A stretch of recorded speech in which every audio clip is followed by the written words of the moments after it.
July 3, Feast of Saint Thomas Apostle. A reading from the Holy Gospel according to John. Thomas, called Didymus, one of the 12, was not with them when Jesus came. So the other disciples said to him, "We have seen the Lord."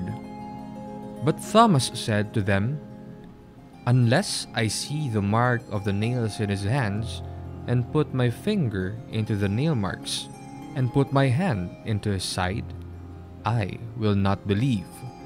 Now, a week later, his disciples were again inside, and Thomas was with them. Jesus came, although the doors were locked, and stood in their midst and said, "Peace be with you." Then he said to Thomas, "Put your finger here, and see my hands, and bring your hand and put it into my side, and do not be unbelieving, but believe." Thomas answered and said to him, "My Lord and my God." Jesus said to him, "Have you come to believe because you have seen me? Blessed are those who have not seen and have believed." The Gospel of the Lord. My Lord and my God. We are taught to make this profession of faith when at Mass the consecrated host is elevated. As the Gospel tells us, the words come from the Apostle Thomas. When the risen Jesus first appears to the apostles, Thomas is not with them.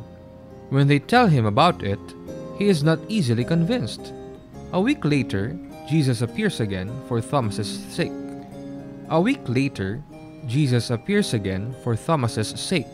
And the apostle puts all doubt aside as he exclaims, "My Lord and my God."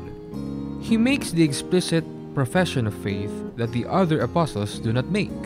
According to scholars, John's Gospel does not use the word faith as a noun.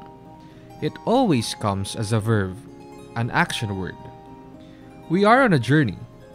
Like Thomas, we may sometimes doubt the presence of God. When God visits us, we may miss the opportunity, either because we are too busy with our little affairs or because we are traveling alone, apart from our fellow pilgrims.